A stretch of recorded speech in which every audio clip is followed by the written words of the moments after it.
Since the beginning of the 20th century, the shoebox has been considered the standard concert hall design.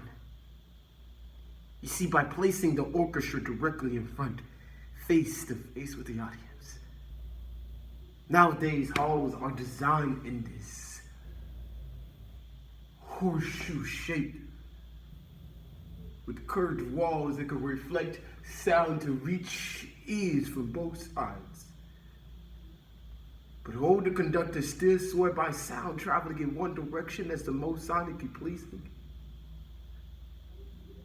That it's disturbing to hear sound coming in a different direction than the one you're looking at. That my black body is a fetish on stage.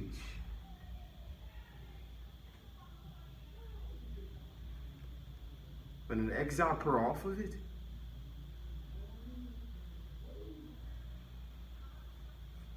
As Dr. George Yancey explains in his journal, Black Bodies, White Gazes. The black body serves as an exotic object that is placed on display. It is a spectacle devoid of intrinsic value. Unfortunately, this phenomenon has made it easier to demonize us, turning the violence against us into a spectacle sport. From picnics and lynchings, to souvenirs made of our body parts, to sharing videos immortalizing police brutality. Our deaths remain a spectacle, one in which white people can turn their sight from. Unfortunately, we have to face the music. Author Fisher Muggs offers this sustained verse so that we may not look away from our heartaches, because our pain and despair is not for display. Reverb.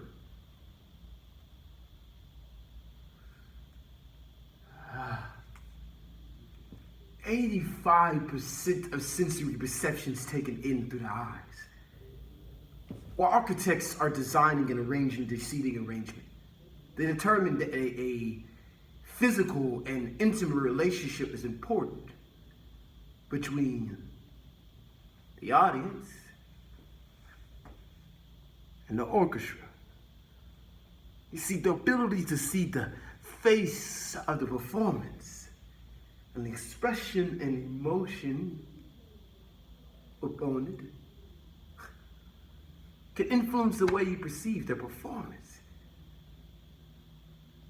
Which is to say, if a black body falls on stage and everyone was there to see it, did you still hear it?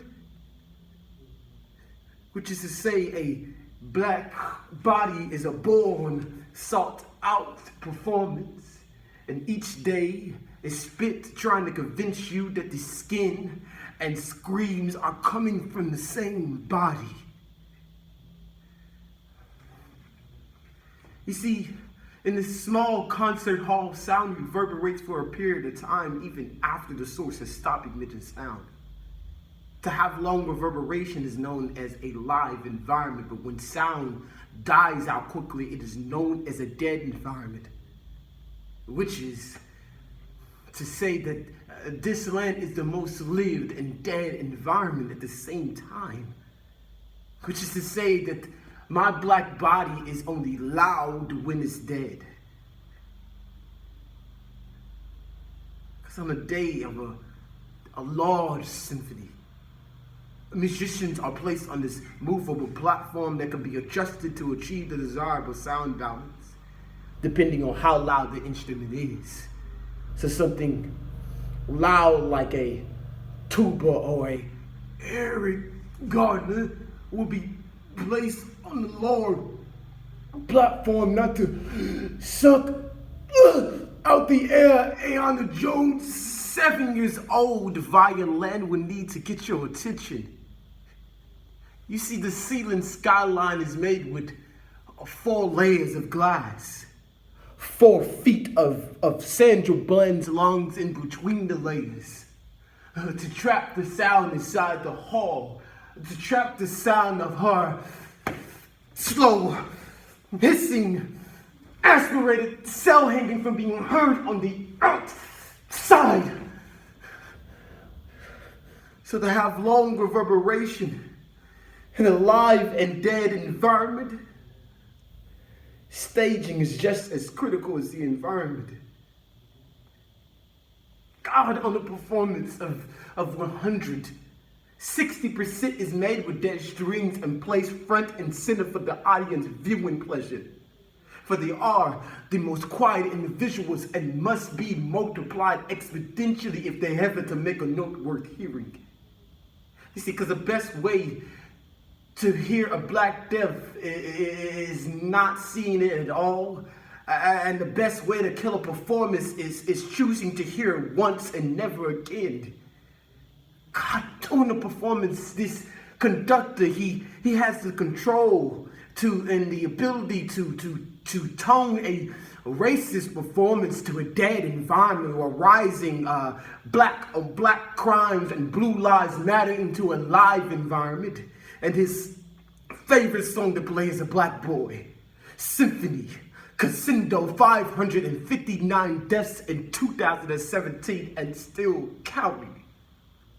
Especially his auditory climax, where he uses his gun and baton to rapidly charge off the Tamara Rice section, a 12-year-old boy, from an A minor position to a B flat position in 2 seconds. And the Black Woman song. God, the Black Woman song travels in a whole nother frequency.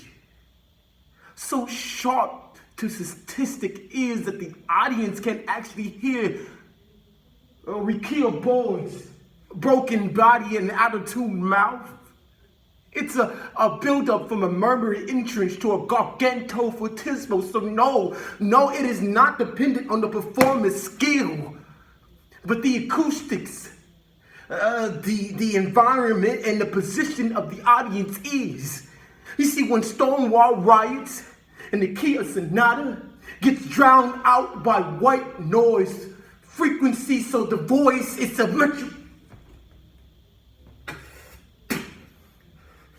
metrodome or a trumpet, depending on who your God is and what reverberation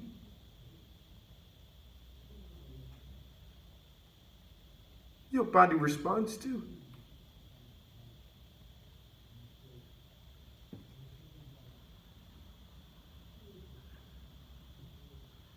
There's blood that paints black space.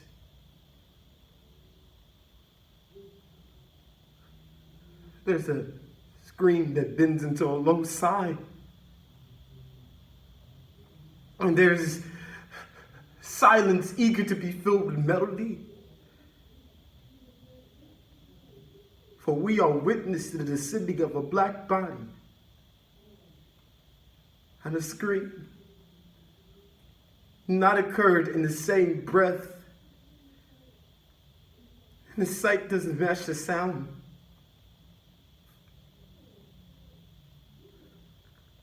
And as the air leaves our lungs and enters that instrument whole, it is translated into despair. And that reverberates beyond the walls.